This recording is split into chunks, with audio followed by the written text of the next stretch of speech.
Movie के start होते ही हम लोग दो अमेरिकन सोल्जर्स को देखते हैं। उनमें से एक का नाम माइक था जो कि एक शार्प शूटर होता है और उसके साथ उसका साथी होता है जिसका नाम टॉमी है। ये दोनों उस बीहड़ रेगिस्तान में खूंखार आतंकवादी का घात लगाए बैठे हैं जिसकी यूएस आर्मी को कई महीनों से तलाश होती है। कुछ देर बाद इनसे कुछ दूर पर कई लोग इकट्ठा होना शुरू हो जाते हैं। दरअसल ये एक वेडिंग सेरेमनी होता है। माइक अपना निशाना लगाता है। इससे पहले कि वो उस आतंकवादी को मारता उसके सामने दूल्हा आ जाता है। इसी वजह से माइक उस पर निशाना नहीं लगा सकता और इसी वजह से माइक अपना गन निशाने से हटा लेता है। माइक के गन के दूरबीन से सूरज की रोशनी की वजह से एक लाइट रिफ्लेक्ट होती है जिसे उस आतंकवादी का आदमी देख लेता है। वे लोग समझ जाते हैं कि उनसे दूर कोई न कोई है। वे सभी लोग उस तरफ फायरिंग करना शुरू कर देते हैं। माइक और टॉमी भी उन पर गोलियां चलाने लगते हैं जिस वजह से वो आतंकवादी भाग जाता है। पर अब वो आतंकवादी माइक और टॉमी के पीछे लग जाते हैं। फिर ये दोनों एक चट्टान के पीछे छुप जाते हैं। लेकिन इन लोगों को पता था कि ये लोग उनसे ज्यादा देर तक छुपे नहीं रह सकते। लेकिन इनकी किस्मत यहाँ पर अच्छी होती है क्योंकि ठीक उसी वक्त रेगिस्तान का तूफान आ जाता है। इस वजह से वो सभी आतंकवादी यहाँ से चले जाते हैं। पर माइक और टॉमी अब इस तूफान में फंस जाते हैं। वे दोनों यूएस आर्मी से मदद मांगते हैं। यूएस आर्मी कहती है कि तुम्हें पास के गांव में पहुंचना पड़ेगा, वहां हम तुम्हारे लिए मदद भेजेंगे।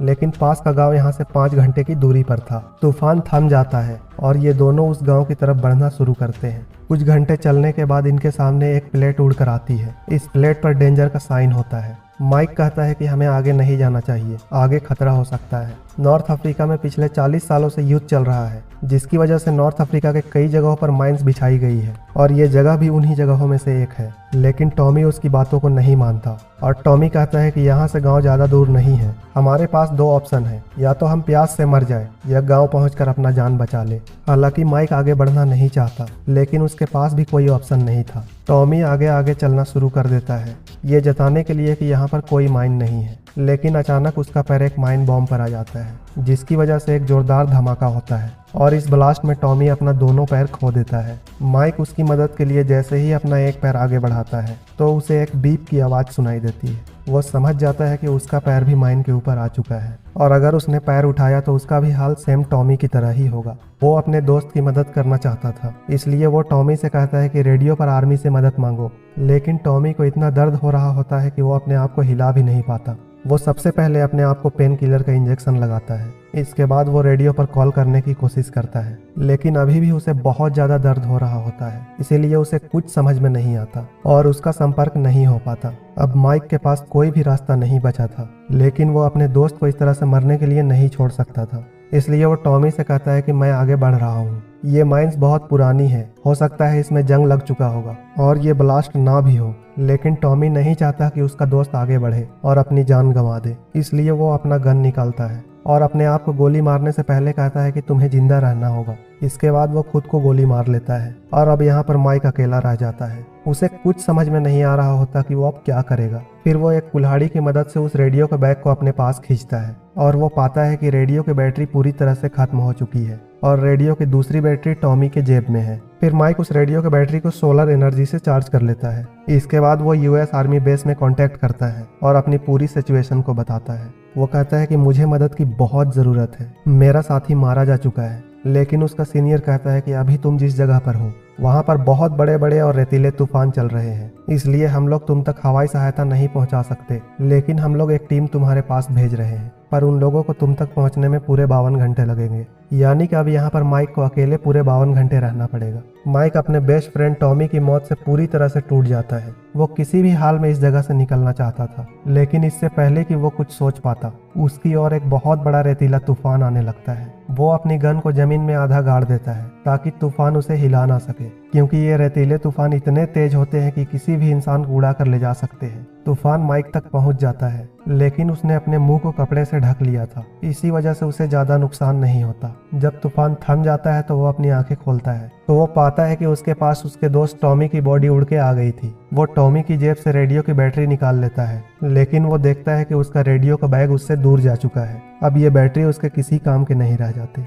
यहाँ पर उसका पानी भी खत्म हो जाता है। माइक भूखा है, प्यासा है और उसे 52 घंटों तक यहाँ पर इंतजार करना है। और जैसे जैसे समय बीत रहा था उसका सब्र का बांध टूटता जा रहा था। वो अपनी गन से आसमान में बहुत सारी गोलियां चलाता है, साथ ही मदद के लिए बहुत ज्यादा चिल्लाता है, लेकिन इस जगह पर दूर दूर तक कोई भी नहीं होता। फिर वो तय करता है कि वो अपनी जान ले लेगा। वो खुद को शूट करने के लिए गन पॉइंट करता है, पर इससे पहले कि वो गोली चलाता उसे अपने सामने एक आदमी दिखता है जो कि पास के ही गांव का था। माइक उसे अपने पूरे हालात के बारे में बताता है। वो आदमी कहता है कि तुम्हें अपना दूसरा कदम आगे बढ़ाना चाहिए। तो माइक कहता है कि अगर मैंने कदम बढ़ाया तो मैं भी अपने दोस्त की तरह मारा जाऊंगा। वो आदमी माइक के पास आता है, लेकिन वो सीधे नहीं आता, बल्कि वो टेढ़े मेढ़े चलते हुए उसके पास पहुंचता है, क्योंकि शायद उसको पता होता है कि यहाँ पर माइंस है। माइक उसे अपनी खाली बोतल देता है क्योंकि उसको बहुत ज्यादा प्यास लगी थी। साथ ही उस आदमी से अपना रेडियो मांगता है जो कि कुछ दूरी पर होता है, लेकिन वो विलेजर उसकी बात को नहीं मानता और कहता है कि तुम्हें अपनी कदम बढ़ाने चाहिए। ये कहकर वो आदमी वहां से चला जाता है। माइक उसी तरह से अपने जगह पर कई घंटों तक खड़ा रहता है। फिर कुछ देर बाद उसके तरफ एक बच्ची आती हुई नजर आती है जो ठीक उस विलेजर की तरह ही जिग जैग पोजीशन में माइक के पास पहुंच जाती है। फिर वो माइक को पानी देती है। फिर अपने गले पर पड़े हुए थैले से एक सोल्जर की टॉय निकालती है। माइक के पास भी सेम ऐसा ही टॉय होता है जो उसे इसी रेगिस्तान में मिला था। माइक उस टॉय को उस लड़की को दे देता है। फिर अपना रेडियो का बैग उससे मांगता है, पर यह लड़की भी उसे वो बैग लाकर नहीं देती। दरअसल ये लड़की उसी विलेजर की बेटी थी। इसके बाद वो लड़की भी वहां से चली जाती है। माइक अपने मोबाइल पर अपनी पत्नी का एक रिकॉर्डेड वीडियो देख रहा होता है। उसकी पत्नी कहती है कि मैं तुम्हारा इंतजार कर रही हूँ, तुम अपने मिशन को खत्म करके जल्द से जल्द मेरे पास आ जाओ। फिर कुछ देर बाद माइक को नींद आने लगती है, लेकिन तभी उसके कानों में जानवरों की आवाज आने लगती है, जिससे कि उसका नींद खुल जाता है। यहाँ पर रेगिस्तान के खूंखार कुत्ते होते हैं जो कि माइक को अपना शिकार बनाना चाहते हैं। वो धीरे धीरे माइक की तरफ बढ़ने लगते हैं। माइक उन पर गोलियां भी चलाता है, लेकिन चारों तरफ अंधेरा होने की वजह से उसे कुछ दिखाई नहीं पड़ता। माइक टॉर्च की मदद से एक कुत्ते को देख लेता है। फिर वह उस कुत्ते को शूट करके मार देता है। गोली लगने से वो कुत्ता उछलकर एक माइन पर गिरता है, जिसकी वजह से यहाँ पर बहुत बड़ा धमाका होता है। उस धमाके की वजह से जो भी डॉग्स यहाँ पर थे वो सब के सब भाग जाते हैं। फिर सुबह हो जाती है और वो विलेजर फिर से माइक के पास आता है। वो माइक को जिंदा देखकर बहुत हैरान होता है। वो कहता है कि तुम इस खतरनाक रेगिस्तान में उन जानवरों से बचे रहे, ये किसी करिश्मे से कम नहीं है। वो माइक को फिर से कहता है कि तुम्हें अपने कदम आगे बढ़ाने चाहिए, लेकिन माइक उसकी बातों को नहीं मानता। माइक उससे कहता है कि तुम्हें पता है कि माइंस कहाँ पर है, इसलिए तुम यहाँ पर जिग जैग तरीके से आते हो। तो वो विलेजर कहता है कि मुझे नहीं पता कि माइंस कहाँ पर है, लेकिन अगर मैं सीधा सीधा चलते आया तो कभी न कभी मेरा पैर माइंस के ऊपर आ ही जाएगा, इसीलिए मैं यहाँ पर जिग जैग तरीके से आता हूँ। माइक उससे अपना रेडियो मांगता है। फिर वो विलेजर उसे उसका रेडियो देकर वहां से चला जाता है। माइक को अब भ्रम होना स्टार्ट हो जाता है। उसे अपना दोस्त टॉमी दिखाई देता है। टॉमी कहता है कि तुम अभी तक यहीं पर खड़े हो, तुम्हें तो अब तक अपने घर पर होना चाहिए क्योंकि तुम्हारी पत्नी तुम्हारा इंतजार कर रही है। फिर माइक को अपने अतीत की सारी गलतियां एक एक करके याद आने लगती है। उसने अपनी पत्नी से भी ठीक व्यवहार नहीं किए थे। जब उसकी पत्नी को उसकी जरूरत थी तब वो उसे छोड़कर अपने मिशन पर चला गया। अब एक बार फिर से रात हो चुकी है।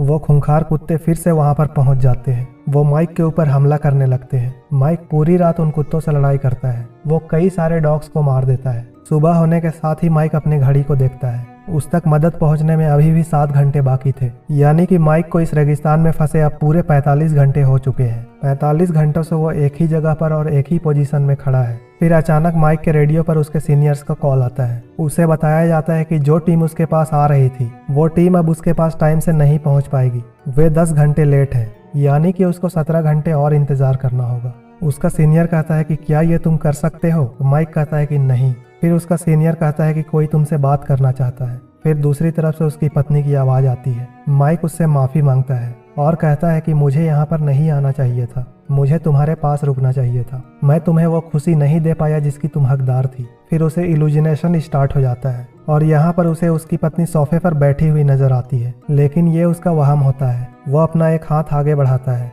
वो बहुत ज्यादा थक चुका था, इसलिए वो आगे की तरफ गिरने लगता है, लेकिन इससे पहले कि उसका पैर माइन पर से हटता वही विलेजर वहां पर आता है और उसे पकड़ लेता है। और वो कहता है कि तुम एक बहुत बहादुर इंसान हो, तुम इस तरह से हिम्मत नहीं हार सकते। फिर वो बताता है कि मैं इस जगह से माइंस निकालता हूँ, मैं यहाँ से माइंस निकालता हूँ और उन्हें बेचता हूँ। फिर मैं माइन की जगह पर टीन के डब्बे को रख देता हूँ ताकि आर्मी को ये ना लग सके कि मैंने यहाँ से माइन निकाल दी है। माइक को ये सब बताकर विलेजर वहाँ से जाने लगता है। इसके बाद माइक को दोबारा से भ्रम होना स्टार्ट हो जाता है। उसे अपने बचपन की याद आती है जब उसके डैड उसके मॉम और उसको मारा करते थे। साथ ही उसे वो पल भी याद आता है जब उसकी माँ हॉस्पिटल में आखिरी सांसें ले रही थी। मरते वक्त उसकी माँ ने भी कहा था कि तुम्हें जिंदगी में लगातार आगे बढ़ते रहना होगा, लेकिन माइक का भ्रम बहुत जल्दी टूट जाता है क्योंकि उसे एक गोली लगती है। दरअसल जिन लोगों को ये मारने यहाँ पर आया था वो लोग इसे ढूंढ लेते हैं। वे लोग माइक पर लगातार गोलियां चलाने लगते हैं। फिर माइक बहुत ही समझदारी और बहादुरी के साथ उन लोगों का मुकाबला करता है। एक एक करके वो कई लोगों को मार देता है।